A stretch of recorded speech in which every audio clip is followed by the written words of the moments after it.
नमस्कार साथियों, आप सभी का बहुत बहुत स्वागत है आपके अपने चैनल मोर तैयारी पर। साथियों, एक नई वैकेंसी है डाटा एंट्री ऑपरेटर और ऐसे विभिन्न पद। तो आज के विषय में बात करेंगे कि दक्षिण बस्तर दंतेवाड़ा की ओर से मुख्य कार्यपालन अधिकारी के नाम पर जिला पंचायत पर एक बहुत अच्छी वैकेंसी है, जिसमें आपको विभिन्न पद देखने को मिलेगा। डाटा एंट्री ऑपरेटर, समन्वयक, ऐसे बहुत सारे पदों को शामिल किया गया है। तो चलिए आज की इस वीडियो में पूरे डिटेल से बात करेंगे कि जिला पंचायत दक्षिण बस्तर में किस टाइप से यह आवेदन आप करेंगे और इसकी अंतिम तिथि कब है। यह जो आवेदन है दोस्तों, आप देख सकते हैं 11/9/2024 की स्थिति में रिलीज़ की गई विज्ञापन को। और चलिए पूरे डिटेल से बात करते हैं कि क्या है पद और किस टाइप से आप इसके लिए ऑनलाइन आवेदन या फिर ऑफलाइन आवेदन करेंगे। तो यहाँ पर आप देख सकते हैं पद का नाम देखिए। उपरोक्त विषय अंतर्गत लेख है कि प्रधानमंत्री आवास योजना ग्रामीण के अंतर्गत जिला जनपद स्तर पर रिक्त संविदा पदों की पूर्ति बाबत विज्ञापन प्रारूप संलग्न प्रेषित है। तो दोस्तों, अभी आप लोगों को जहां तक जानकारी है कि आवास मित्र की भर्ती ली गई है, लगभग छत्तीसगढ़ के सभी जिलों में ली जा रही है और काफ़ी जिलों में पहले ही भर्ती ली जा चुकी है, यानी उनके लिए फॉर्म मंगाया जा चुका है। तो इसी के ऊपर जो अधिकारी होंगे उनके लिए भर्ती ली जा रही है, जिसमें आपको पद का नाम मैं नीचे आपको दिखा दूंगा। वो सारे पदों को शामिल किया जा रहा है। तो जो आवास मित्र अभी फॉर्म फिल किए उन्हीं के ऊपर की ये पद है। तो इसमें आपको ऑफिस में बैठ के हो सकता है कार्य करने को मिले। बाकी किस टाइप डिटेल है वो थोड़ा आगे नीचे चलते हैं, फिर जानने का कोशिश करते हैं। यहाँ पे आप देखिए, ये है इनका मुख्य ऑफिशियल नोटिफिकेशन, इसमें पूरे डिटेल से दी गई है। ये देखिए, प्रधानमंत्री आवास योजना ग्रामीण अंतर्गत विकास भवन प्रथम तल, जो भी इनका पता दिया, जनपद पंचायत स्तर में विकासखंड समन्वयक, तकनीकी सहायक, डाटा एंट्री ऑपरेटर, इन सभी पदों पे भर्ती ली जाएगी। टोटल जो पद है दोस्तों वो संविदा स्तर पे रहेगी, स्पष्ट रूप से यहाँ कहा गया। और इसको आपको जिस टाइप से आप भेजते हैं ऑफलाइन माध्यम से आपको भेजना पड़ेगा। तो यहाँ आपको पता दिया गया है, यहाँ देख सकते हैं आप, ये पता दिया गया है आपको, इस पते पे आपको भेजना पड़ेगा। यहाँ देख सकते हैं ये आवेदन आपको स्पीड पोस्ट करना है। तो मुख्य कार्यपालन अधिकारी जिला पंचायत दक्षिण बस्तर दंतेवाड़ा के नाम से आपको भेजना है। ठीक है, जब भी आप इसके लिए करें तो इस पते पे आपको भेजना पड़ेगा। इसमें दिनांक को देख लीजिए, 18/9/2024 तक, कार्यालय दिवस शाम 5 बजे तक आवेदन पहुंच जाने चाहिए। तब इस चीज़ को जरूर ध्यान में रखिए, इस डेट में आपका आवेदन किसी भी हाल में पहुंच जाए, इस टाइप से आपको आवेदन भेजना है। चलिए मैं आपको फॉर्म को दिखा देता हूं और किस टाइप से ये सारे प्रोसेस है वो आप थोड़ा सा देख लीजिए। ये पूरे नियम एवं शर्तें और पदों को दी गई वो थोड़ा सा मैं आपको समझा देता हूँ कि कौन कौन से पद दी है, सैलरी आपको कितनी मिल जाएगी। यहाँ पद का विवरण थोड़ा सा देख लीजिए। सबसे पहले मैं थोड़ा सा इनका ऑफिशियल डिटेल बता देता हूँ। ये इनका ऑफिशियल नोटिफिकेशन है। कोई भी प्रकार की आपको समस्या इशू है तो आप इस डिटेल में जाके जो लिंक दिए हैं उस वेबसाइट में जाके आपको ये PDF पूरा मिल जाएगा। और इसके बारे में और कोई जानकारी चाहते हैं तो वो भी आप यहाँ से जान पाएंगे। इसके साथ ही मैंने ये बताया था कि छत्तीसगढ़ की ई रोजगार पंजीयन की वेबसाइट में आपको 33 जिला की पूरे डिटेल मिलता है। वहाँ आपको बिना किसी तकलीफ के 33 जिला की जो वैकेंसी वो जानने और देखने को मिल जाता है फ्रेंड्स। बाकी आप लोग अपने समय मिलते तो कभी भी उस चीज़ को ज़रूर देखा करें। चलिए अब बात कर लेते हैं कि हम इन पे कितने पदों को शामिल किया गया और कौन कौन से पद इसमें हैं। तो यहाँ देख सकते हैं लेखापाल के पद शामिल किए गए हैं, विकासखंड समन्वयक, तकनीकी सहायक और डाटा एंट्री ऑपरेटर। ये 4 प्रकार के पदों को शामिल किया गया है। अनारक्षित कोटा में यहाँ देख सकते हैं आपका लेखापाल का पद है। इसके अलावा आप अनुसूचित जनजाति के लिए इन पदों को शामिल किया गया है। तो जो अनारक्षित कोटा में है उसके लिए आप कोई भी जाति के हो आप फॉर्म फिल कर सकते हैं। जहां आरक्षित है के लोग ही इसमें फॉर्म फिल कर पाएंगे। चलिए अभी नीचे देखते हैं सैलरी और इनके अन्य प्रोसेस।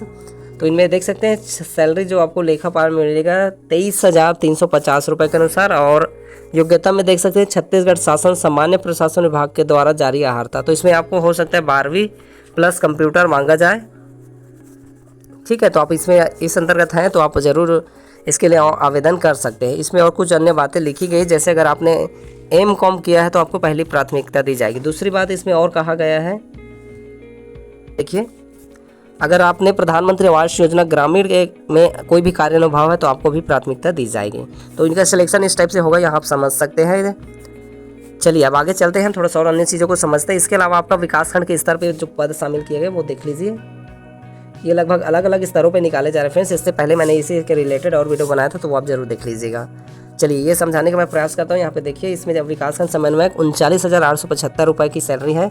इसमें आपको BE BTech के अंतर्गत आपको डिप्लोमा है तो आप इसको फॉर्म फिल कर सकते हैं। इसके अलावा नीचे में और जो भी ये सब दी गई है उसके अंतर्गत आपके पास जो भी पात्रता आप रखते हैं तो फॉर्म फिल कर पाएंगे।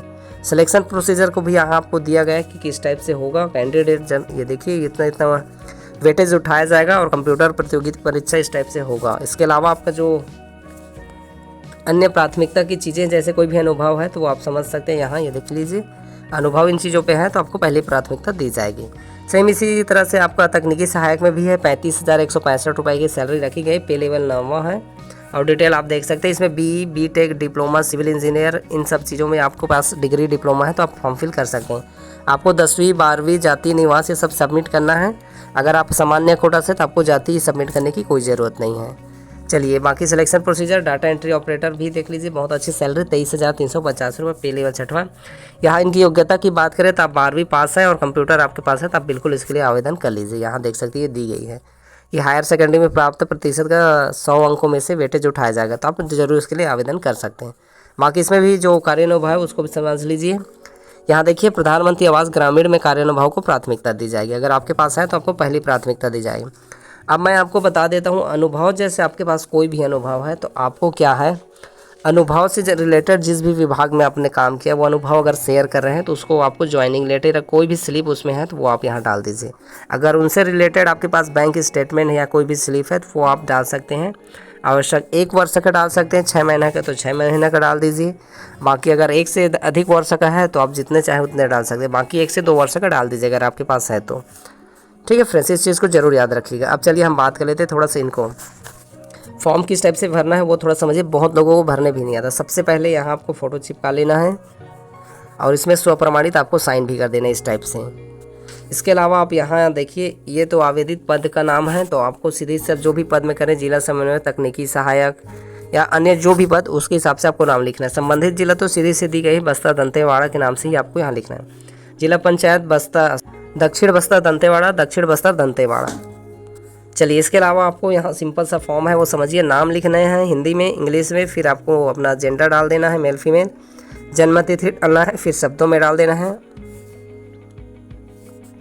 उसके बाद आपको 1/9/2024 की स्थिति में यहाँ आपको फॉर्म फिल करना है अपनी एज। तो ऑनलाइन जाइएगा, एज कैलकुलेटर के हिसाब से एज कैलकुलेट कर लीजिएगा, उसके बाद आप यहाँ डाल दीजिए। चलिए और अन्य चीज़ों को मैं थोड़ा समझा देता हूँ। यहाँ आप देखिए, पत्र व्यवहार का वर्तमान पता, तो आपको अपना पता भर देना है। पूर्ण स्थायी पता में भी सेम डालना है या अलग अलग है तो अलग डाल सकते हैं। मोबाइल नंबर आपको डाल देना है, ईमेल आईडी, आधार नंबर और शैक्षणिक योग्यता की डिटेल हाँ संलग्न है करके यहाँ लिख दीजिएगा। उसके बाद यहाँ आप लिखिए अपनी जो भी डेटा है। ठीक है फ्रेंड्स, जो चीज़ समझ नहीं आती तो सब छोड़ सकते हैं। जैसे आपने 10वीं का यहाँ डाला तो 10th लिखिए। बोर्ड का नाम जैसे CGBSC आप यहाँ लिख सकते हैं। उसके बाद उत्तीर्ण करने का वर्ष लिखिए, फिर आप कितना प्राप्त पाए, कितना अंक पाए हैं वो लिखिए। इसमें पूर्णांक कितने का था और कितने प्रतिशत बना वो कैलकुलेट कर लीजिए। श्रेणी आप छोड़ सकते हैं क्योंकि श्रेणी नहीं है। अगर परसेंटेज को कैलकुलेट करेंगे तो ये भी आप डाल सकते हैं, बाकी इसको छोड़ सकते हैं। चलिए और नीचे थोड़ा समझ लेते हैं। उम्मीद करते हैं यहाँ तक आपको जरूर समझ आया होगा। नीचे समझिए आप अनुभव अगर आपके पास हैं तो आप इनमें संस्था का नाम लिखिए, किस पद पर थे और कितने दिनों आपने काम किया उस चीज़ को यहाँ लिखिए। सिंपल सा है। वैवाहिक स्थिति की भी डेटा यहाँ पूछा गया है तो उस चीज़ को ध्यान रखिए। आप विवाहित हैं, हाँ नहीं तो आप समझिए, हाँ है तो यहाँ कीजिए, अपनी विवाह की डेट डालिए और बच्चे की जो भी डिटेल है वो सब पूछा है वो भर दीजिए। अविवाहित है तब तो ये आपको लिए अविवाहित यहाँ कर दीजिए, उसके बाद ये भरने की ज़रूरत नहीं है। और संलग्न प्रमाण पत्रों की सूची, जो भी आप दस्तावेज संलग्न करेंगे यहाँ आपको डिटेल से भरना पड़ेगा। यहाँ देखिए, जैसे 10वीं 12वीं का आपने भर दिया, जाति निवास लगाया जाति निवास, रोजगार पंजीयन, आधार कार्ड, इसके अलावा सैलरी स्लिप और बैंक स्टेटमेंट, इन सब चीज़ों को भी यहाँ लिख देना है। ठीक है, यहाँ अनिवार्य बोला है तो आपको डालना पड़ेगा, अनुभव है तो। यहाँ आपको साइन कर देना है और यहाँ पे आप दिनांक डाल दीजिए जिस दिन का भेज रहे हैं, उसके बाद स्थान आप जहाँ से भेज रहे हैं, फिर सेम यहीं आपको साइन कर देना है। ठीक फ्रेंड्स, तो इस तरह से आपको ये सारी चीज़ भर लेना है। अब सबसे पहले मैं आपको एक सिंपल सा फॉर्मेट समझा देता हूँ, वो है कि किस टाइप से आप जो लिफाफा रहता है, ये एक लिफाफा ले लेते हैं। लिफाफे को आपको किस टाइप से भरना है उन चीज़ों पे सबसे ज़्यादा कन्फ्यूज़न रहता है। तो सबसे पहले आप ये लिफाफा है, ये आपका हेड हुआ जैसे ये है, तो ये आपको यहाँ लिखना है आवेदित पद का नाम, ऊपर में लिख देना है आवेदित पद का नाम। जैसे डाटा एंट्री ऑपरेटर के भेजे आवेदित पद डाटा एंट्री ऑपरेटर।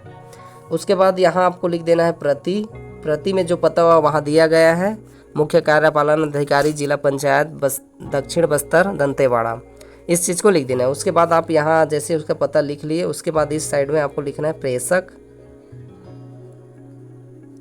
प्रेषक लिखने के बाद आपको नीचे से लिखना है, आपका नाम लिख देना है। नाम लिखने के बाद ऑब्लिक करके आपका पिताजी का नाम, उसके बाद आपके पता लिखना है ग्राम के साथ, post office, pin code, post office, तहसील और ज़िला, फिर नीचे में पिन कोड, फिर मोबाइल नंबर, इस टाइप से आपको ये भेज देना है। फिर आपको ऊपर जो पता मैंने बताया उस पते पे आपको स्पीड पोस्ट करा देना है फ्रेंड्स।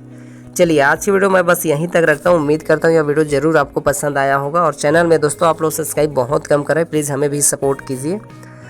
आपके एक सपोर्ट से हमें भी मोटिवेशन मिलता है, तो प्लीज़ सपोर्ट ज़रूर कीजिए और सब्सक्राइब ज़रूर करें चैनल को। चलिए मिलते हैं नए वीडियो में। किस टाइप की कंटेंट चाहिए, कोई गलती है तो प्लीज़ हमें बताइए ताकि हम सुधार करके आपके लिए नए नए कंटेंट ला पाएँ। चलिए बाकी मिलते हैं और जय हिंद।